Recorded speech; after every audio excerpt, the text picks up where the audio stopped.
Mira, te lo digo de frente, acá afuera, la calma es una mentira total. El Ártico tiene esa maña de engañarte, de hacerte creer que estás tranqui, cuando en verdad solo está aguantando el aire, esperando el momento de dar el zarpazo. El hielo estaba quieto esa noche, liso y plano bajo un sol de medianoche que apenas rozaba el horizonte, manchando el cielo con un oro pálido y gastado. Desde la cubierta del Oceanic Drille 7, el mundo se sentía infinito, una inmensidad de nada. Solo hielo, agua y ese tipo de silencio que se te mete en la cabeza y no te deja en paz. Ya no éramos una plataforma petrolera cualquiera. El año pasado, la empresa mandó a volar el programa de perforación porque decían que el crudo no valía el riesgo tan al norte. En cambio, nos dieron algo de última tecnología. Nos dijeron que íbamos a pinchar el planeta mismo, sacando calor de las profundidades a través de una fosa gigante que pillaron con el sonar. La cicatriz, así le decíamos todos. Una grieta tan larga y derecha que se veía antinatural, como si alguien hubiera pasado un cuchillo por el fondo del océano. El nuevo sistema de extracción térmica era mi bronca. Yo misma, Maravance, la jefa de máquinas, supervisé la instalación.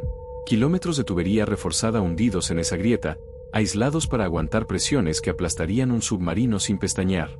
Llevaba 6 meses acá, tiempo suficiente para aprenderme de memoria las rotaciones, como le gusta el café a cada uno y los chistes malos de las 32 personas a bordo. Tenés que conocer a la gente cuando estás encerrada en una caja flotante en medio de la nada. Yo era la que arreglaba todo cuando algo se rompía, y hoy parecía un día normal, apretando pernos y limpiando filtros. Pero últimamente, algo andaba raro. Uno de los mecánicos, Stefan, juraba que escuchaba aire en las líneas. Purgamos los tubos y nada. Luego, otros decían que no era aire, sino voces. Me reí, pensando que era el cansancio, hasta que me quedé tarde en la sala de máquinas y lo escuché yo misma. Un murmullo bajo, como si alguien hablara lejos, metido entre el metal. Escuché mi nombre ahí metido, te lo juro por lo más sagrado. Era un susurro finito, como si el acero mismo estuviera intentando escupir palabras que no quería decir. Me dije que era el estrés, la soledad del Ártico que te quema el coco, pero esa vaina no paraba. Ayer, mientras hacíamos el muestreo de agua de rutina, saltó otra cosa rara, el color. Normalmente, el agua acá es negra o un gris verdoso si le pega el sol, pero cerca de la plataforma se había puesto de un índigo oscuro, una mancha rara que se regaba como si fuera aceite. Hice las pruebas de contaminación y no salió nada fuera de lo normal, pero el instinto me gritaba que algo estaba podrido. No dije ni mu en el reporte, la gente acá ya está bastante saltona con el frío y la oscuridad como para echarle más leña al fuego. La noche estaba pesada, de esas que te envuelven como una cobija de plomo. El zumbido de las máquinas era lo único que me mantenía centrada mientras limpiaba unas llaves en el taller. De repente, el suelo bajo mis botas empezó a vibrar, un rum rum pesado que te sacude hasta las costillas. Las herramientas en el banco empezaron a bailar y el café en mi taza parecía una mini tormenta. No fue una sirena de incendio ni la de tormenta. Fue un pulso metálico, lento y profundo, que atravesó toda la estructura como si fuera el latido de un corazón gigante. Me dolían hasta los dientes con cada golpe. Las luces empezaron a parpadear como locas. Arriba escuché gritos y el golpeteo de botas contra las rejillas. Entonces, las bocinas escupieron una voz sintética, demasiado tranquila para el desmadre que se venía. Alerta de emergencia. Brecha de integridad de contención en curso. Estado de protocolo desconocido. Me quedé helada. Todos sabíamos qué hacer si había fuego o una inundación, pero nadie nos había hablado nunca de una contención. Agarré el comunicador. Control, habla Vance. ¿Qué carajo está pasando? La respuesta fue puro ruido hasta que entró la voz de Lucas, uno de los supervisores. No sabemos, Vance. Los sistemas marcan normal, pero tenés que subir al puente de mando ya. Caminé por el pasillo y el sonido me seguía, rebotando en las paredes de acero como si el barco entero estuviera quejándose. Las luces seguían en ese plan de prenderse y apagarse, zumbando con un tono eléctrico que me ponía los pelos de punta. Y fue ahí cuando lo escuché, desde lo más profundo, entre el laberinto de caños y radiadores, subió un ruido que no tenía nada de mecánico. Era demasiado largo, demasiado orgánico. Un suspiro pesado, una exhalación lenta que subía por el metal, como si algo allá abajo estuviera soltando el aire después de siglos de aguantarlo. Me quedé clavada en el sitio, con la mano apoyada en la pared y el estómago hecho un nudo. El pulso volvió a sacudir el piso, seguido por esa voz de robot que repetía lo mismo una y otra vez. Brecha de integridad de contención en curso. Subí las escaleras hacia el puente y me crucé con dos técnicos jóvenes. Tenían las caras blancas, como si hubieran visto a la parca. Uno de ellos alcanzó a decirme, creo que viene de la cicatriz, antes de que el otro lo callara de un codazo. Todos sabíamos que la grieta era peligrosa, pero esto era otra cosa. No era una rotura de presión ni una falla de las bombas, esto se sentía vivo. Al llegar al mando, el piso volvió a temblar, pero esta vez hubo una vibración secundaria, algo más suave e irregular, como si algo se estuviera moviendo en el agua, rozando la estructura. El capitán Henrik, nuestro jefe de operaciones, me puso una mano en el hombro. No se veía sorprendido de verme, pero tenía una mirada que no le conocía. ¿Lo escuchaste?, me preguntó. Asentí, mientras el pulso número 6 hacía vibrar el techo. Henrik apretó la mandíbula y soltó algo que me dejó el pecho frío. No se supone que esta alerta se activara nunca, Vance. ¿Y entonces qué significa? La Salty. Él miró las planchas de acero bajo nuestros pies como si pudiera ver el fondo del mar. Significa que alguien nos mintió descaradamente sobre lo que hay ahí abajo. El puente de mando era un caos, pero de esos silenciosos que te dan más miedo que los gritos. Nadie quería levantar la voz, como si hablar fuerte pudiera despertar a lo que sea que estaba ahí abajo. Lucas estaba pegado a los controles, con las cejas que le llegaban al pelo, y Elena, la de comunicaciones, tenía los auriculares tan apretados que pensé que se le iban a hundir en las sienes. Esto no viene de nuestro sistema, soltó Elena cuando me acerqué. Se veía pálida, como si le hubieran sacado toda la sangre. ¿Cómo que no? Es nuestra alarma, le dije, intentando no sonar tan asustada como ella. No, Vance. La señal está cableada por fuera. La transmisión viene de algún lugar de la subestructura, debajo de las áreas habitables. Yo ni sabía que existían esos niveles. Henrik se paró en medio de la sala. Se veía que el viejo sabía más de lo que soltaba. No están en los planos oficiales, confesó, mirando al suelo. Están ahí desde antes de la remodelación para el sistema térmico. Eso me dio una bronca bárbara. O sea que estuvimos viviendo sobre niveles secretos y nadie dijo nada. Pero antes de que pudiera mandarlo a freír espárragos, otro pulso sacudió el puente tan fuerte que una taza salió volando y se hizo pedazos. Mark, el más joven del grupo, preguntó con la voz temblorosa si esto era por la cicatriz. Nadie respondió, pero todos sabíamos la respuesta. Miré las pantallas y vi algo que me revolvió las tripas. La temperatura del agua estaba subiendo justo alrededor de la fosa. Eso no tiene sentido. El Ártico es un congelador, no cambia así porque sí. Elena se quitó los cascos despacio, como si fueran de cristal. Escuché algo. No era estática ni ruido de radio. Era alguien hablando. No era inglés. Y no creo que fuera humano. Las luces se apagaron de golpe, dejándonos en una penumbra verde por las tiras de emergencia. En ese silencio, escuché esas sílabas raras, un cántico que te hacía nudos en la panza. Cuando la luz volvió, le dije a Henrik que había que apagar el sistema térmico, pero él negó con la cabeza. Los controles están bloqueados por el protocolo Lazarus. Solo el gobierno puede tocar eso. Ese nombre, Lazarus, se me quedó pegado en el coco como una maldición. Antes de que pudiera seguir jorobando a Henrik, una voz salió por el intercomunicador. No era nadie de la plataforma, era un tipo con voz de hielo, de esos que no sienten nada. Atención tripulación del Oceanic Drille 7. No intenten reforzar la contención. Quédense en sus puestos hasta nuevas instrucciones. No abandonen la estructura. El canal se cortó y nos dejó ahí, con el pulso ese que ya parecía un tambor dándonos en la cabeza. Mark preguntó qué carajo había allá abajo, y Henrik, después de pensarlo un buen rato, sacó una carpeta vieja de un cajón con llave. Era un cuaderno de cuero, todo gastado, lleno de fotos en blanco y negro y dibujos de algo gigante saliendo del agua. Esto estaba acá mucho antes que nosotros, soltó Henrik pasando las hojas. La cicatriz no es algo natural. Nos mostró dibujos de figuras humanas talladas en piedra, todos arrodillados frente a una grieta negra. En unos dibujos la grieta estaba cerrada, en otros, algo como una espiral salía de ella. Me contó de un barco ballenero que desapareció en 1892. Encontraron el diario del capitán en los cimientos de la plataforma. Decían que tiraban la pesca al agua como una ofrenda para que eso no se despertara. El pulso se aceleró. Elena señaló una hoja amarillenta donde se leía: si la alerta 7 se activa, inicien el protocolo Lazarus. No intenten reforzar la contención. ¿Pero por qué?, pregunté yo, sintiendo un frío que no era por el aire acondicionado. De repente, la plataforma pegó un salto. No fue el pulso, fue un golpe seco desde abajo, como si un camión nos hubiera chocado por debajo. Las cosas salieron volando y se escuchó un chirrido de metal contra metal, pero con un sonido húmedo, asqueroso. Lucas miró los sensores y casi se cae de la silla. Hay movimiento en la cicatriz. Mucho movimiento. Las tuberías del sistema térmico se están desplazando. Eso era imposible. Esos tubos estaban anclados a la roca viva. Henrik cerró el cuaderno de un golpe. Numbers dividimos. Vance, llévate a 2 y baja a los controles de los tubos. Tenemos que ver qué está pasando antes de que esa cosa termine de despertar. Bajar a los niveles inferiores siempre te da una vibra distinta, pero esta vez era para mearse del miedo. Arriba, el aire huele a gasoil y a café recalentado. Acá abajo, el frío te muerde la cara y el ambiente está tan cargado que parece que el oxígeno pesa 1 tonelada. El sonido de mis botas en las rejillas de metal retumbaba como si estuviéramos caminando dentro de un tambor gigante.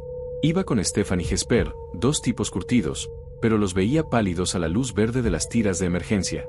Cada vez que el pulso sacudía la estructura, las tuberías gemían como si tuvieran alma. De repente, Jesper se paró en seco, inclinando la cabeza hacia un conducto de vapor. ¿Escucharon eso?, susurró, con los ojos como platos.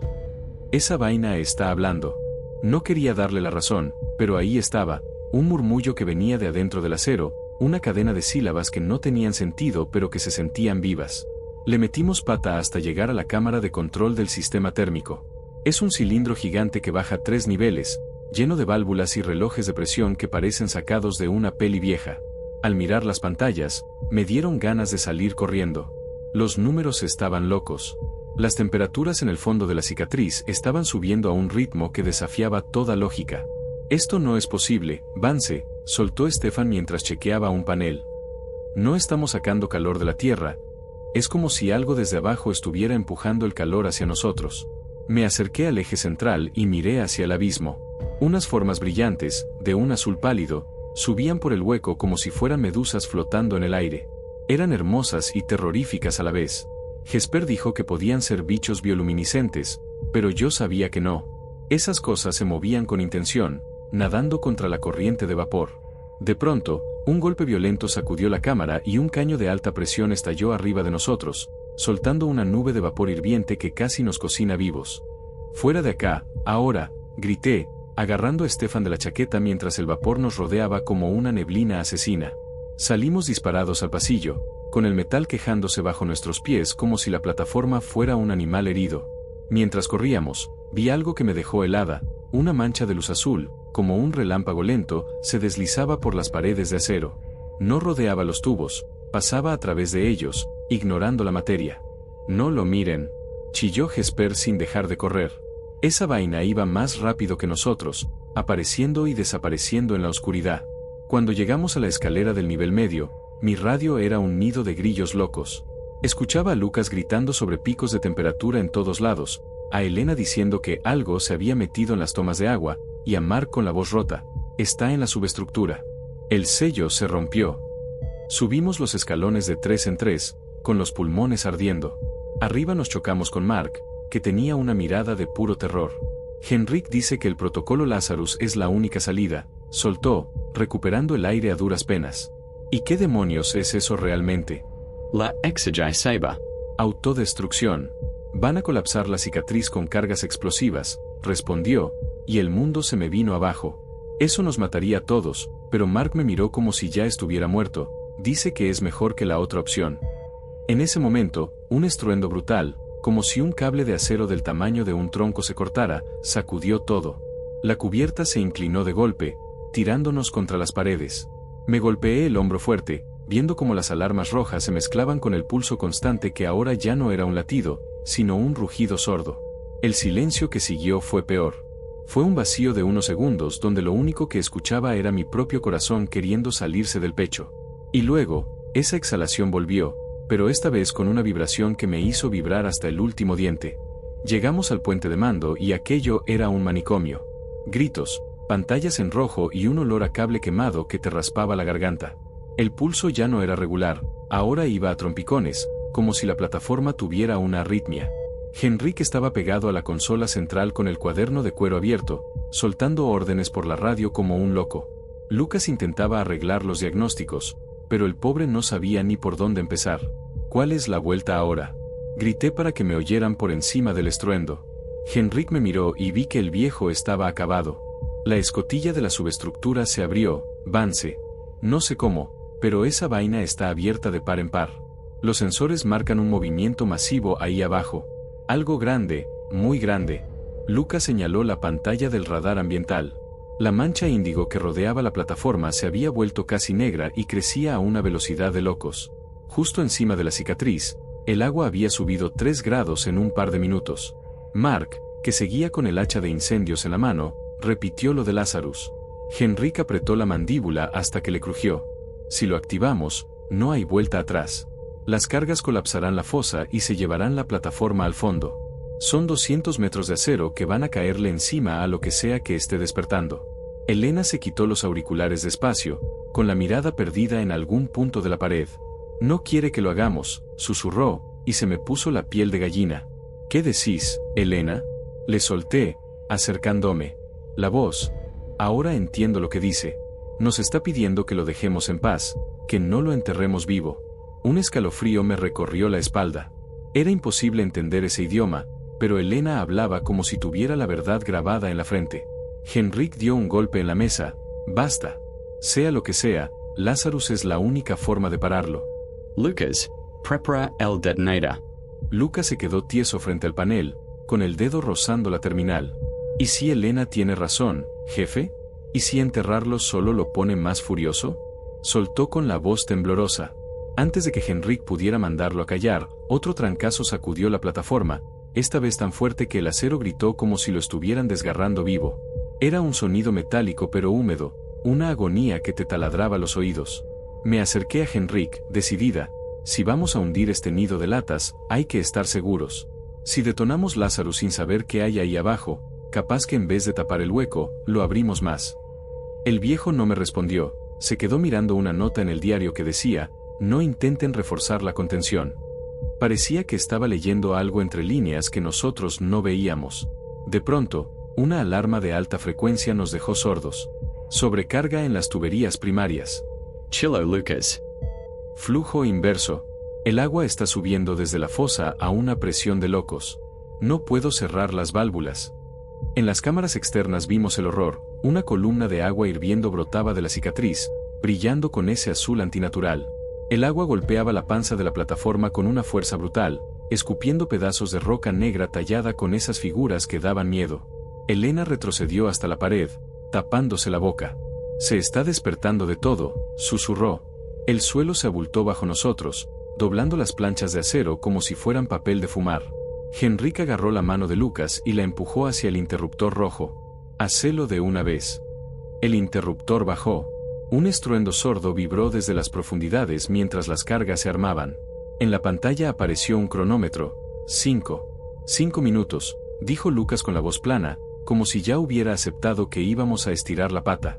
En ese momento, una sombra gigante pasó por debajo de la plataforma, tapando todo el resplandor azul, y el mundo se volvió sombras y terror. Salimos disparados hacia las escaleras mientras el sonido del metal retorciéndose nos pisaba los talones. La vibración en el aire ya no era un ruido, era una nota física, un zumbido constante que me resonaba dentro del cráneo y me hacía perder el equilibrio. En mi cabeza, el cronómetro no paraba, 4 minutos, tal vez menos, para que todo volara por los aires. Al salir a la cubierta superior, el frío me pegó un viaje en la cara que casi me tumba. El viento se había puesto furioso, revoleando nieve y pedazos de hielo por todos lados. El horizonte ya no existía, se lo había tragado una pared de nubes negras que daban miedo. Allá afuera, la banquisa se estaba rompiendo, con bloques de hielo del tamaño de edificios inclinándose como si el mar estuviera respirando hondo. Henrik gritaba como un loco que selláramos los niveles inferiores, pero yo no podía dejar de mirar el agua. Ese brillo azul había trepado por los tubos térmicos y ahora los rodeaba como si fueran venas llenas de luz. Pulsaba al ritmo de las vibraciones, y con cada golpe, la luz se ponía más fuerte. Entonces, en medio de ese resplandor, algo se movió. Algo tan absurdamente grande que el cerebro no te da para entenderlo. No era un chorro de agua, era el océano mismo que se estaba levantando. Al principio solo vi movimiento, una masa oscura subiendo desde el fondo. La luz azul se concentró, enroscándose en algo sólido, una estructura que parecía de piel y piedra a la vez. Se movía con una paciencia que te helaba la sangre, con esos pulsos de luz corriendo por su superficie como si tuviera electricidad en la sangre. Lucas gritaba preguntando por el tiempo. 3 minutos. Chilló Mark desde la escotilla, con la voz rota por el pánico. En ese instante, otra grieta partió el hielo cerca de nosotros, un estruendo largo, un quejido de la tierra misma que me hizo aferrarme a la baranda para no caer al abismo. Una forma negra y resbaladiza rompió la superficie por un segundo. No era una cabeza, ni una extremidad, ni nada que yo pudiera comparar con un bicho normal. Era como si un pedazo de montaña hubiera decidido salir a respirar, marcada con líneas de un azul que te quemaba la vista. El pulso en el aire era tan pesado que me hacía vibrar las costillas. Stefan se agarró a la baranda a mi lado, con los nudillos blancos y la voz quebrada. Eso no está en la cicatriz, Vance. Esa vaina es la cicatriz, soltó, y antes de que pudiera preguntarle de qué demonios hablaba, un rugido hueco nos pasó por encima. No era un ruido fuerte de volumen, sino de peso, se sentía como si el aire mismo estuviera tiritando. Abajo, el resplandor trepó por los caños del sistema térmico y uno de los tubos principales reventó con un estallido sordo, lanzando agua hirviendo al cielo. El vapor se mezclaba con la nieve, trayendo pedazos de esa piedra negra tallada. 2 minutos. Gritó Lucas, y el pánico en su voz ya era total. La plataforma se sacudía sin parar, un golpeteo que me hacía doler hasta las muelas.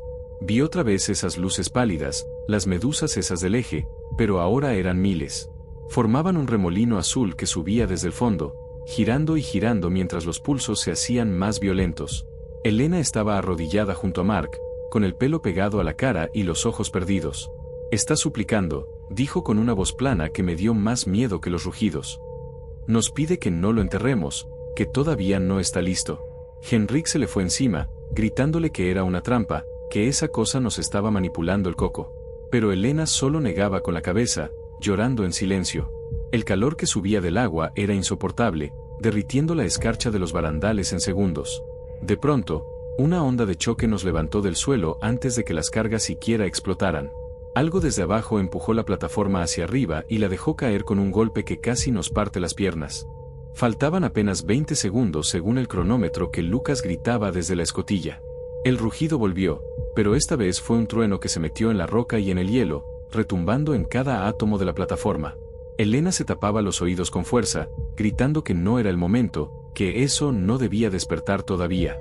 Yo la agarré por los hombros, tratando de sacarla del trance, pero sus ojos estaban fijos en el abismo azul. «Prepárense», rugió Henrik. Y entonces, las cargas de Lazarus detonaron. No fue un pum seco, fue un estallido sordo que se sintió en las tripas antes que en los oídos. Fue como si una montaña entera se viniera abajo dentro del mar. El suelo se sacudió con una violencia animal y vi como las grietas en el hielo corrían hacia el horizonte a una velocidad de locos. Por un segundo, el agua bajó de golpe, succionada por el colapso de la fosa, y pensé que lo habíamos logrado. Pero el mar no se queda quieto. Una columna de agua negra y azul estalló hacia arriba, una pared líquida que dejó pequeña a la plataforma y tapó lo poco que quedaba de cielo.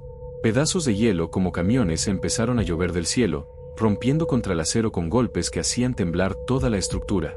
En medio de ese desmadre, vi el horror, las bobinas gigantes de esa cosa se retorcían en la columna de agua.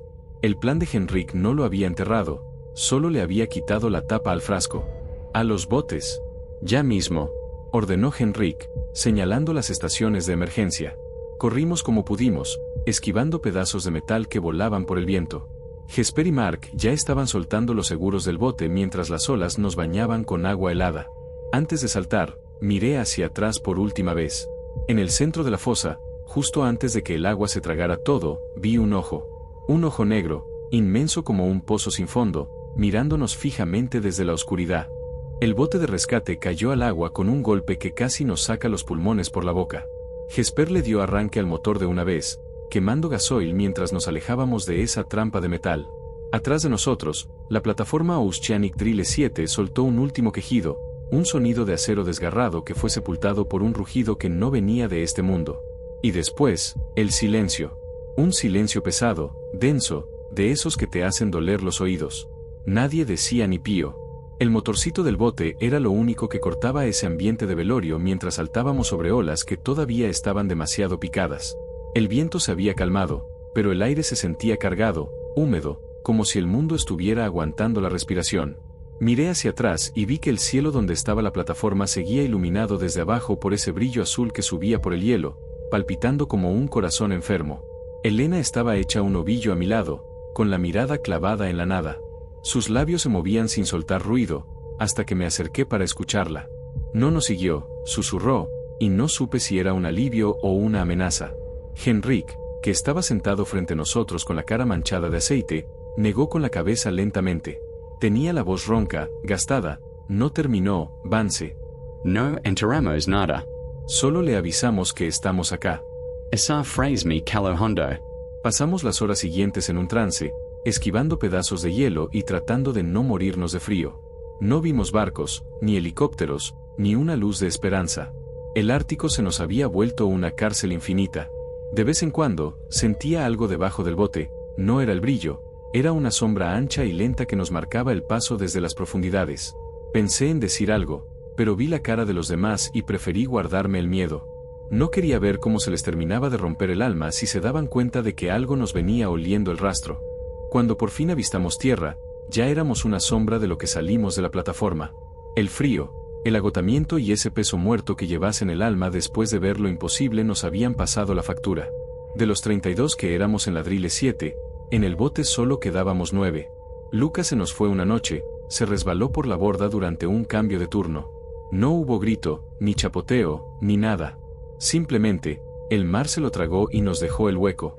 Stefan tampoco aguantó, se quedó dormido y ya no despertó más, con el cuerpo frío antes de que pudiéramos darnos cuenta. Lo que vimos al llegar no era el paraíso, sino una costa de acantilados negros y hielo sucio, sin una sola luz que indicara que había vida humana cerca. Varamos el bote en una franja de orilla congelada, arrastrándolo con las pocas fuerzas que nos quedaban para que la marea no se lo llevara. El frío acá era distinto, más traicionero, sin paredes de acero que nos cubrieran del viento que te cortaba la piel. Tenemos comida para 4 días y nos apretamos el cinturón, soltó Henrik, con la voz seca como un desierto. ¿Y qué pasa al 5.º día?, preguntó Jesper, aunque todos sabíamos la respuesta. Antes de que alguien pudiera decir otra amargura, Elena se dio vuelta hacia el mar, con los ojos brillando de una forma que no me gustó nada. Escuchen, dijo bajito. Nos quedamos tiesos. Al principio solo era el viento, pero después llegó el pulso. Lento, profundo, retumbando bajo el hielo y metiéndose en las piedras que pisábamos. Henrik se hundió de hombros, derrotado. Ya está acá, murmuró. Jesper soltó una puteada al aire, pasándose la mano por la cara. No se puede escapar de esa cosa, jefe. No acá afuera. El pulso volvió, más fuerte, y con él llegaron esas palabras raras que se te meten bajo la piel como humo, haciéndome sentir que esa cosa sabía exactamente quiénes éramos. Elena sonreía de una forma que me revolvía las tripas, con los ojos fijos en el horizonte. Ya no tiene bronca, soltó con una voz que parecía venir de otro lado. Solo tiene curiosidad. Se sintió sola demasiado tiempo y por eso nos llamó. Yo le grité que no nos había llamado nadie, que nosotros fuimos los que metimos el taladro donde no debíamos, pero ella ya no me escuchaba. Antes de que Henrik pudiera agarrarla, se metió en el agua helada con una rapidez que no era humana. En un pestañeo, el mar se la tragó sin dejar ni una burbuja, solo un rastro de esa luz azul perdiéndose en el fondo. Nos quedamos ahí, petrificados, mirando el agua vacía. Hay que seguir, dijo Henrik con la mandíbula apretada. Hacia el norte, por la costa. Si nos quisiera muertos, ya nos habría cenado. Caminamos días enteros, con el pulso ese retumbando en los huesos de la tierra, como un tambor que no te deja dormir. En mis sueños, el latido se volvía canción, y la canción se volvía una orden que no podía entender pero que me hacía querer caminar hacia el agua. Una mañana, desperté en un silencio absoluto. Ni viento, ni pulso, ni nada. Por un segundo pensé que nos había soltado, pero cuando miré el campamento, Henrik ya no estaba.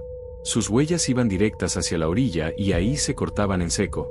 Al final, cuando un barco de patrulla nos encontró, solo quedábamos 3, Jesper, un marinero del que ni sabía el nombre, y yo. Nos envolvieron en mantas y nos hicieron 1000 preguntas que no respondimos. Dijeron que no encontraron ni un tornillo de la Oceanic Drille 7. Ya pasaron 2 semanas y sigo en tierra firme, pero el zumbido en mis oídos no se va. Los doctores dicen que es el trauma, pero yo sé que es el pulso. Está ahí, escondido debajo del silencio. A veces, cuando todo se queda quieto, creo escuchar la voz de Elena entre los susurros del metal. Y me da pavor pensar que, algún día, yo también voy a querer responderle.